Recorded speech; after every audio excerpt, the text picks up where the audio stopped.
When the pressures of everyday life push the buttons of our inescapable human frailties, it's time to press pause, to be still, to breathe, and to look objectively at what is happening to ourselves and those about us. In This Moment with Toby C., helping to open hearts and minds in a world of overstimulation. Now, here's Toby C. Now here's Toby C. You better believe it.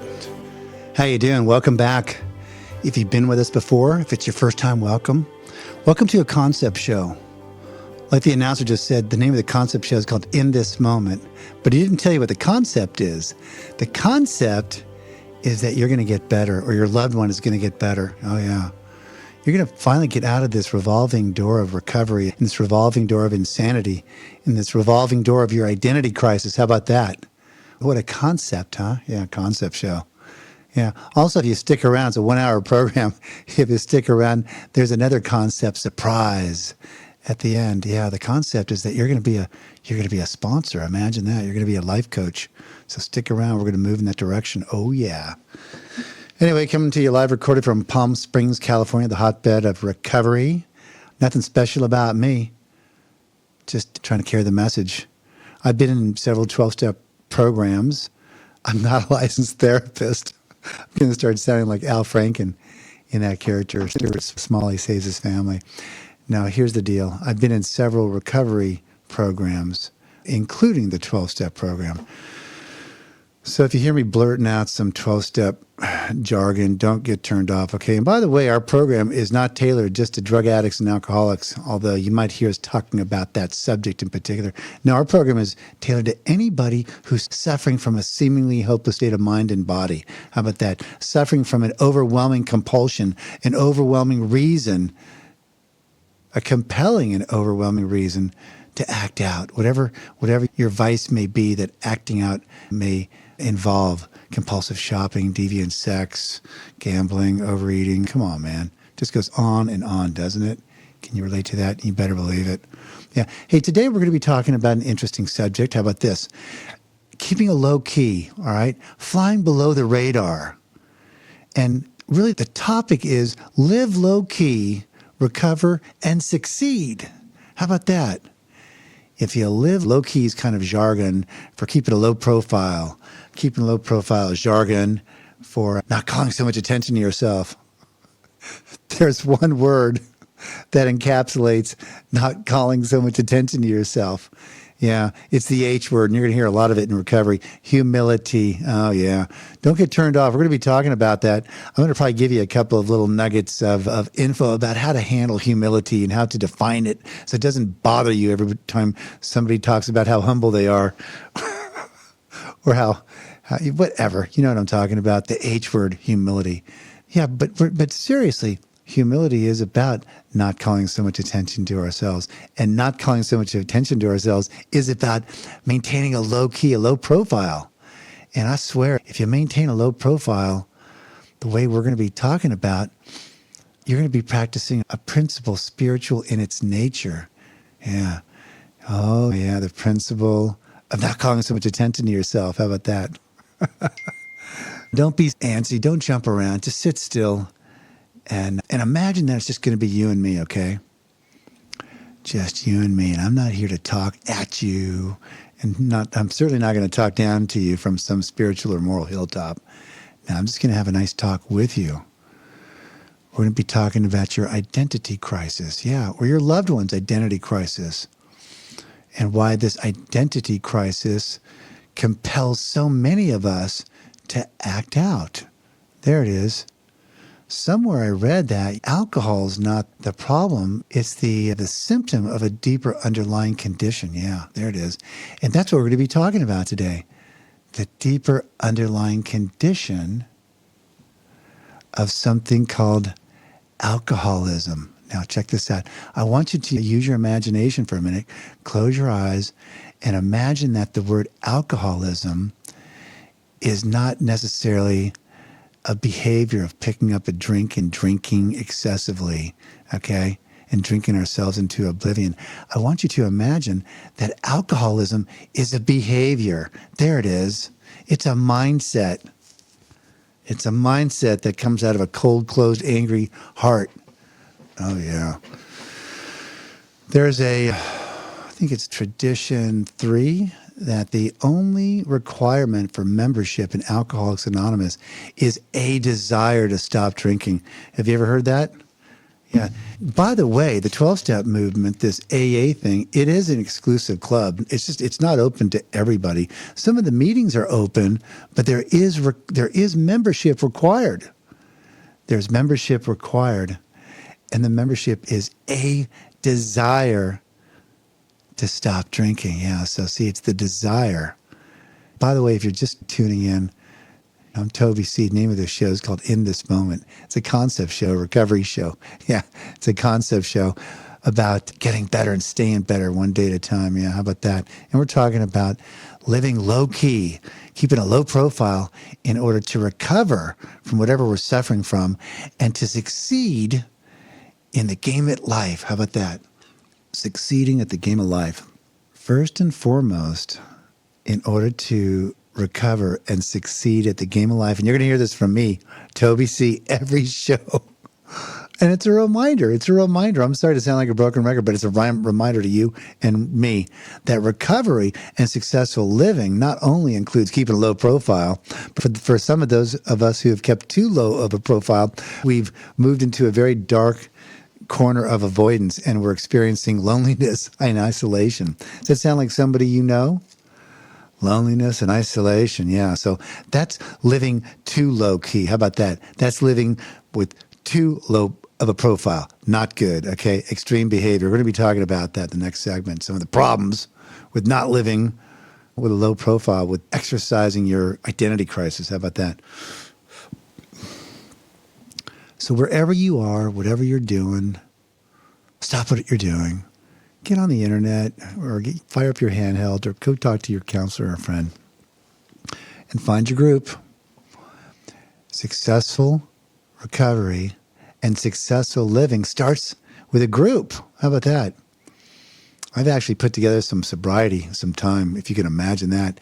And I'm telling you, I maintain it every day at something called my home group. Oh, yeah. Oh, I need my home group. And so do you. I think this gal named Barbara put it so eloquently that people who need people are the luckiest people in the world. How about that? And I'll tell you, if you've moved into a place where you don't need anybody and you don't need anybody's help and you don't want people around you and you want to practice avoidance, because don't forget, they're the problem. People are the problems with your defective relationships, not.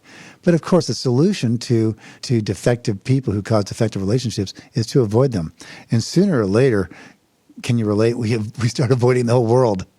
And we come up with lame excuses like, I really enjoy my own company. So don't fool yourself, okay? People who don't need people are cursed. Are you cursed? Is your loved one cursed who's hiding out? And the more we hide out and the more lonely we get, the more delusional we get.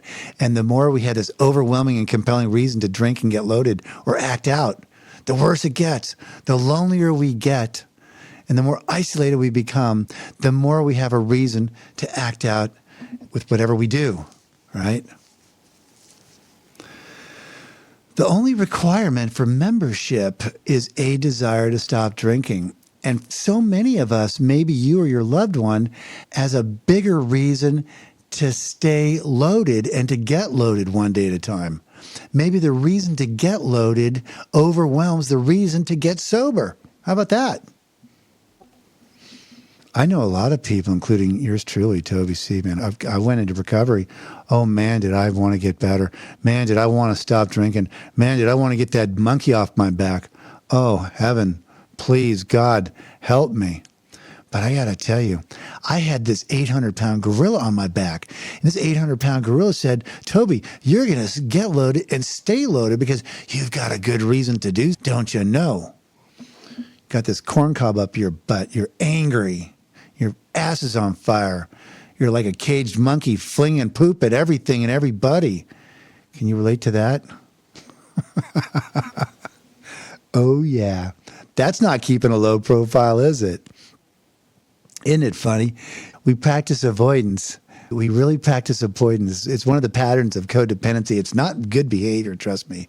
We practice avoidance to give everybody a break, right? So we're not harming people, so we're not hurting people. But you know what? We're harming and hurting people even more, because we're keeping people on the edge of uncertainty, which is right where we want them. And when we keep people on the edge of uncertainty, what are we doing? We're calling unnecessary attention to ourselves, aren't we? Oh, yeah. And that's not living low key and low profile, is it? When we call unnecessary attention to ourselves by hiding out and practicing avoidance, it's a prison, man. It's a prison. It's called the bondage of self, in case you didn't know. The bondage of self. All right, I'll tell you right now, you're going to hear this H word a lot, humility, Humilty, okay? Check it out. 3 words, okay? Just remember 3 words. You heard it here first from Toby, and in this moment. And those are not the 3 words in this moment. Those are the other 3 words.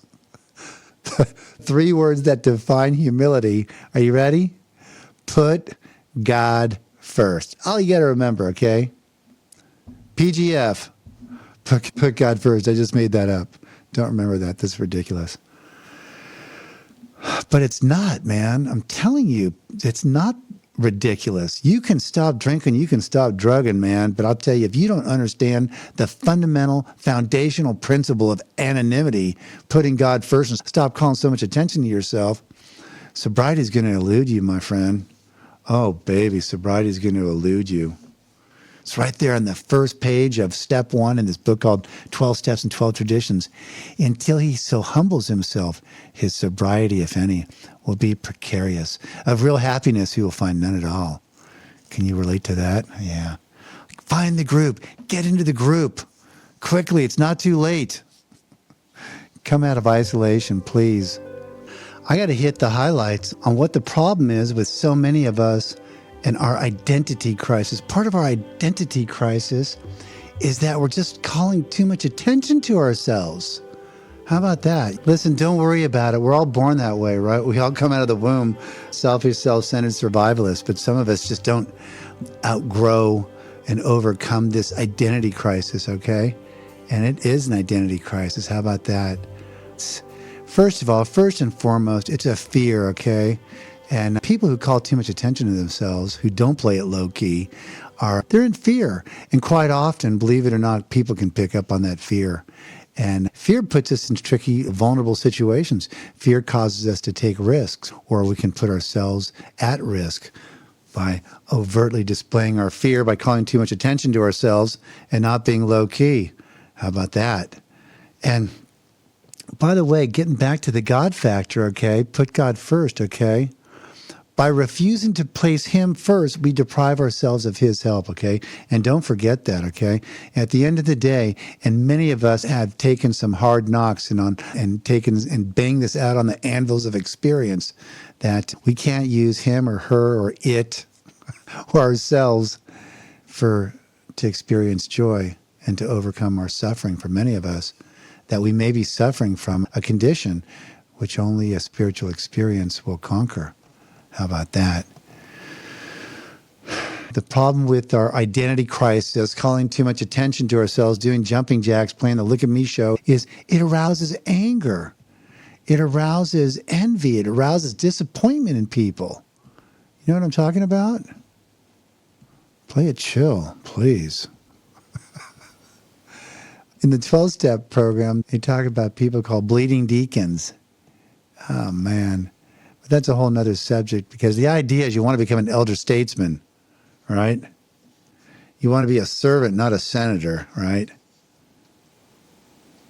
You don't want to drive by mandate. You want to lead by example, right?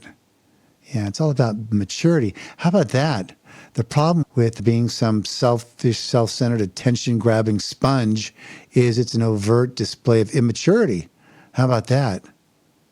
People who don't need to call so much attention to themselves really, in fact, are elder statesmen. They're chill, right? They're calm. They're not in fear. How about that? I'll tell you another real problem with not living a low-key life is you never really do overcome your identity crisis. And you do end up in the revolving door of recovery in sanatoriums and defective relationships with spouses and friends. How about that? Can you relate to that? Oh, yeah. You better believe it. People who are show-offs, who are cocky know-it-alls, who don't keep a low profile, people like that, they're hurting other people. Yeah, what they're doing is they're stealing the spiritual food from others, okay? It's called the attention. It's called love. Don't forget, we all come out of the womb with two basic instinctual needs, the need for security and the need for love. Yeah, for attention. Absolutely.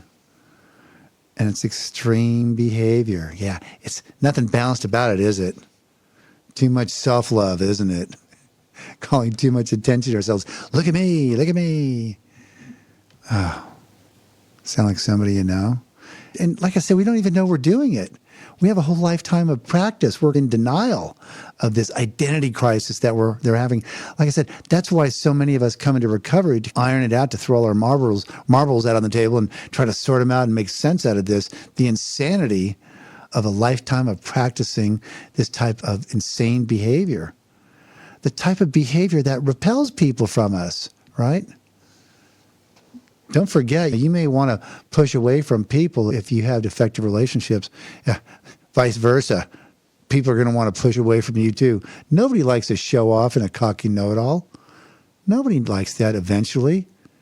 It's just an unfair relationship. It's an unfair relationship. How about that? That's why you couldn't get along with people, you cocky know-it-all. You show off. It was an unfair relationship. Yeah. Yeah, that you were hiding all this glory. Maybe you were hiding some kind of an imperfection by distracting everybody from the real answer. Ooh. Yeah. And it's sinful behavior. If you come into recovery, you'll be reacquainted with the 7 deadly sins. One of them is greed, sucking up too much glory. Oh, yeah. Whew. It's an insecurity. It's part of our identity crisis. Get over it. Get into the group. Find a sponsor. Trust God, clean house, and prepare yourself. While we mash out the solutions to overcoming this propensity to calling too much unnecessary attention to ourselves, the solutions for moving into a place of being at peace and keeping a low profile. No need to have a big, high, look at me profile anymore. Yeah. And by the way, I really do believe, and maybe you can agree, that so many successful people play it low key. I'd say the majority. Yeah, there are the real dream crushers and ball busters out there, but I think the majority of really successful people are just chill. And that might be one of the principles, spiritual in their nature, that they seem to have been able to tap into, an unsuspected inner resource. Isn't that kind of cool?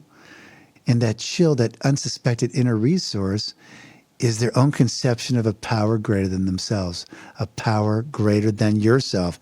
Anything you want to call it that's greater than yourself is the solution to overcoming your identity crisis. Because after all, is not the identity crisis part of selfish self-centeredness? Yeah, that we think is the root of our troubles. Driven by 100 forms of what? Fear. That's right. So what's the antithesis of fear? Of course, it's faith. Of course, it's faith. To somehow tap into a faith, a God who was always waiting there, but were never able to calm down and open our minds to the presence, the existence of a power greater than ourselves. I'll tell you who is able to calm down and open their minds to the presence and existence of a power greater than themselves are those of us who have hit bottom, rock bottom. How about that? Can you relate to that? Maybe somebody you know, maybe you. Yeah. And you know what happens at the rock bottom? And it's a small, brief period of time. At the very bottom, man, time kind of stands still. There's nothing going on. No job, no spouse, no children, no nothing, man. We're busted, disgusted, and we can't be trusted, man. It's over. And then it's at that moment that we can become as open-minded to conviction and as willing to listen as only the dying can be. That's our moment that we can get close to God, that we can recognize God and say, you know something, God? Maybe I wasn't paying attention to you properly. Maybe I wasn't serving you because I didn't know how to. So there it is. At the very bottom, we're given something called a gift of desperation. And I'll tell you, in this gift of desperation, we can get into, what did I tell you in the first segment? Get back into the group. There you go. I swear, if you get back into that group, man, it'll change, man. Don't you let anybody tell you that the definition of insanity is to keep doing the same thing over and over again, expecting different results. Because let me tell you something. That's not what happens in recovery. Recovery is where God is. Recovery is where the phenomena and mystical, miraculous, incredible occurrences take place, okay, in recovery. And I swear, I don't care how loaded or how sick you are, you get into the group and you keep coming back. And I swear, if you keep coming back, you will change, my friend. You will change or you will leave. And the devil and the demon wants you to leave him in the worst way. And God, a loving God, wants you to stick around. But you can't see that loving God. But you know what you can see? You can see those other suffering souls in the group. There it is. You can see those other suffering souls in the group. And those other suffering souls in the group are going to calm you down. And this calm that you're going to find in the group is all of a sudden going to help you overcome your identity crisis. You're going to understand that maybe God's will is for you and I just to get along with her, is for you and I to just get along with our fellow man or our fellow woman. How about that? And when we're calm and we're in a peaceful place, we're going to get along better with our fellow man and woman, aren't we? Oh, yeah. And it's also in this calm where we're going to have some obedience, just maybe a momentary brief reprieve from something called temptation. We're going to be able to think things through, maybe take a step back and pause when agitated and really objectively look at what's going on. That's what happens when we recover. When we get into recovery and you get into the group, find somebody that you really get along with and go to them and say, will you help me really clean house and figure out what's going on? Will you help me please figure out why I'm trying to always call unnecessary attention to myself? Will you please help me understand why I am unable to live a low-key lifestyle and why I cannot recover and why I cannot succeed? Don't get me wound up here. Take a deep breath. Name of the show is called In This Moment. I'm Toby C. If you're just joining us, we're talking about living a low-key lifestyle, a low-profile lifestyle in order to recover and succeed in order to recover. Did you hear me? Did you hear me? To recover. To get out of recovery. To stay out. To stay recovered one day at a time and stay that way. Oh, yeah. And the way you recover and you succeed and you stay recovered is you stop calling so much attention to yourself. Stop calling so much attention to yourself. Stop calling so much unnecessary attention to yourself. How about that? And when we stop calling so much attention to ourselves, we start paying attention to our fellow man and brethren. How about that? And when we start paying attention to our fellow man and woman and brethren, I'll tell you, if you stick around recovery long enough, man, this is what's going to happen to you. You're going to discover that when you're paying proper attention to another man or woman, that it's a way of paying attention to God. There it is. Oh, my God. OMG, Toby. That's why I want to play it low-key and not call so much attention to myself? Absolutely. Do you want to be a reflection of God's grace and God's glory and God's miracles? Or do you want to be a sponge? You want to steal all of God's glory? God performs miracles, man. How often do we humans take credit for the miracle of life and the miracle of God, and we blame it on luck and talent and timing? Hogwash. I love that word, hogwash. Who came up with that? Hogwash. I mean, it sounds like a bath for a hog.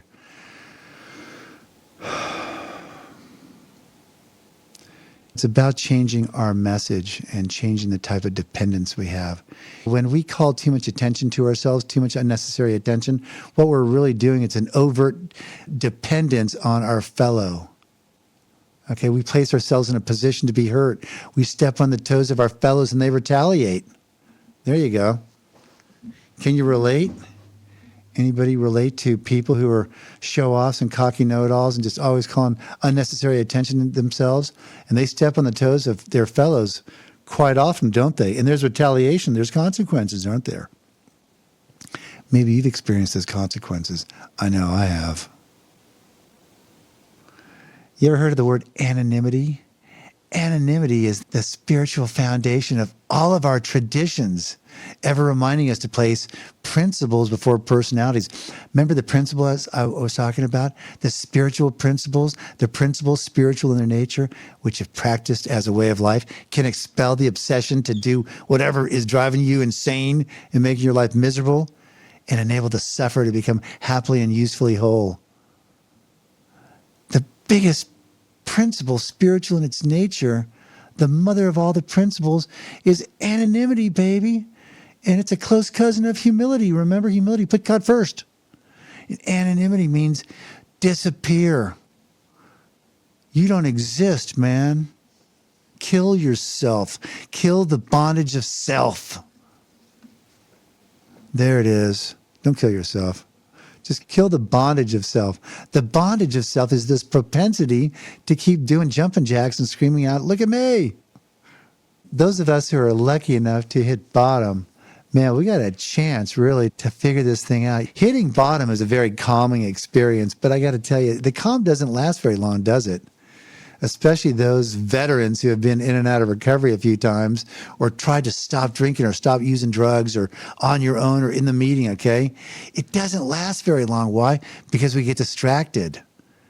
Oh, yeah, man. The job is banging at the door. The wife is calling. The kids are screaming. The parents are hollering. Whatever. Life is in session again.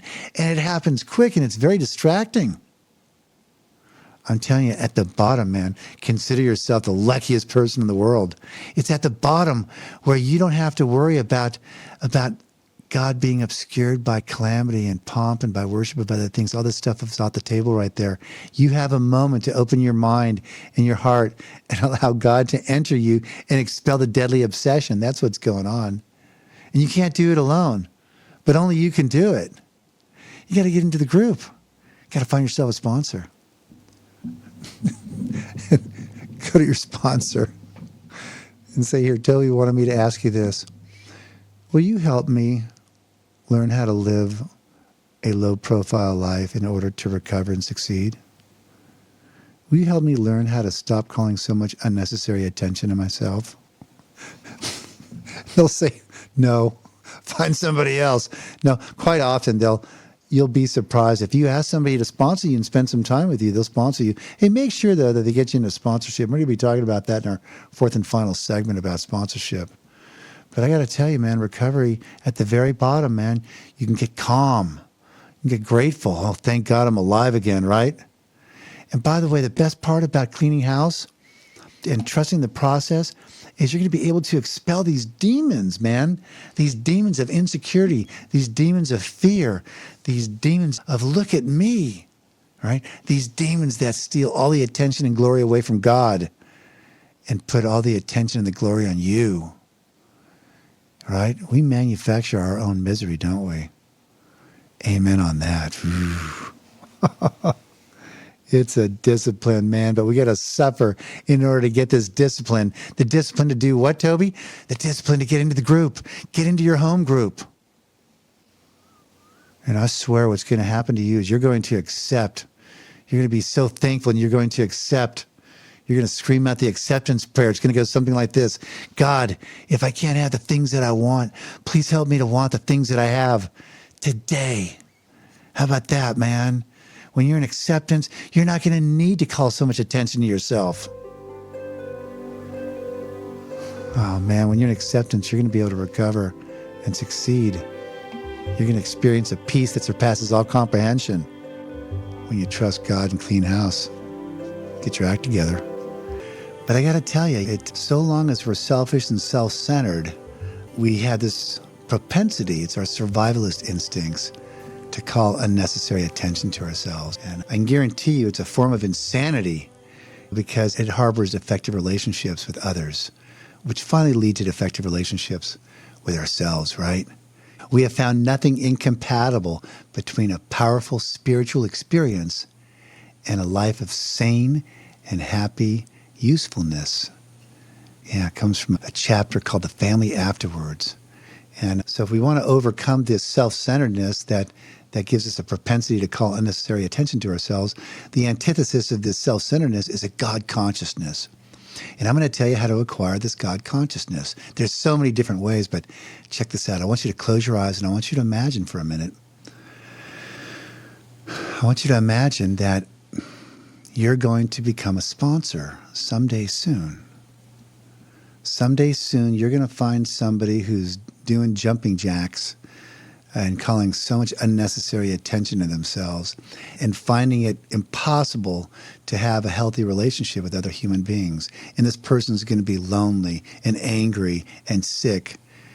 And you're going to be able to reach out to this person and talk their lingo. You're going to find out that you can be uniquely useful to this person. Why?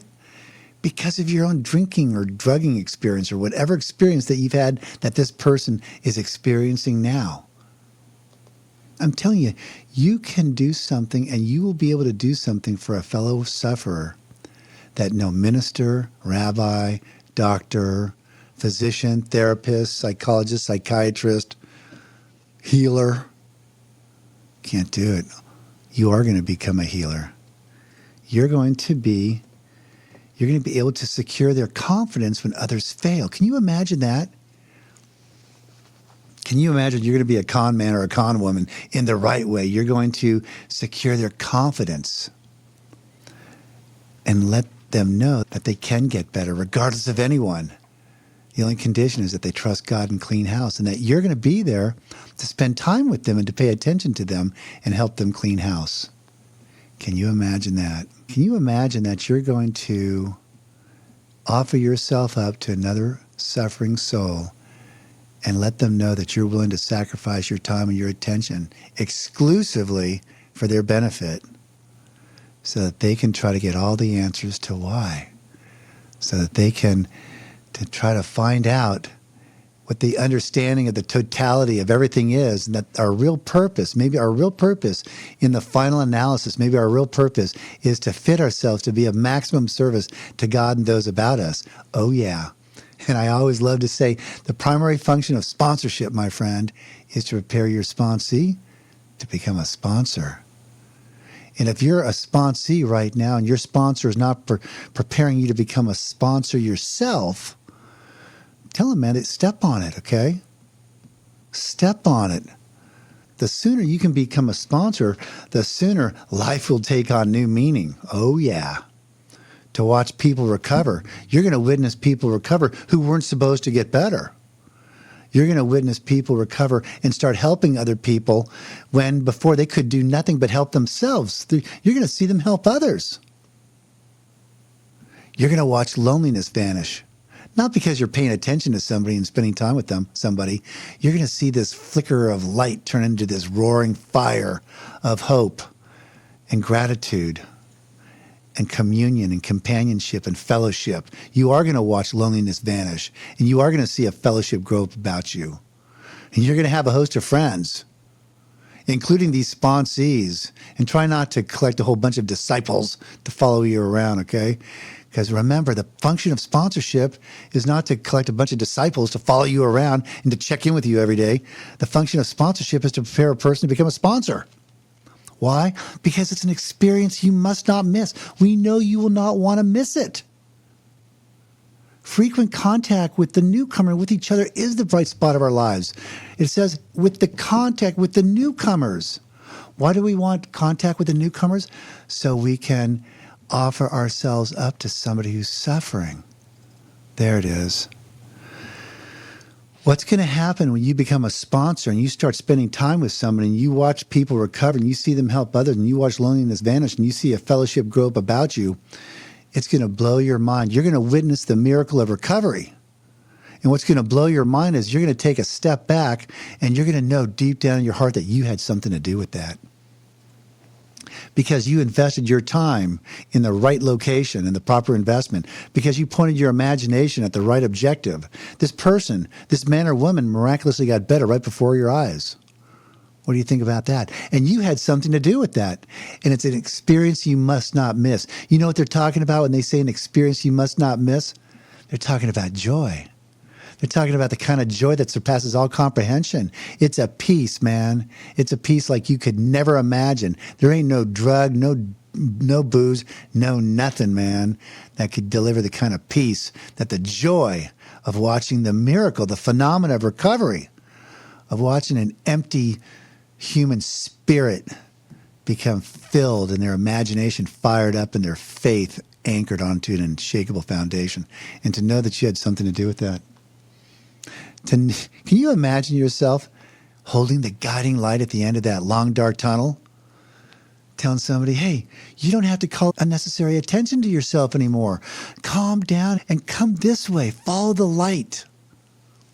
Stop detracting the light. Be a reflection of the light. There it is. Stop being a mirror of the light. Or stop being a sponge of the light and become a mirror, become a reflection of the light. And of course, we all know the light is God's glory. Stop stealing God's glory. Stop stealing God's glory. Stop calling unnecessary attention to yourself and play chill and stay calm and try to help somebody else calm down. You're going to love it, man. Can you imagine that? You're going to become a sponsor. You're going to have an overwhelming and compelling reason to stay sober and to stay out of recovery, one day at a time. It's people, man. People who need people are the luckiest people in the world. I hope you've enjoyed this show on Living Low Key, Recover and Succeed. I'm Toby C. Name of the show is In This Moment. God bless. Come back soon. Over and out.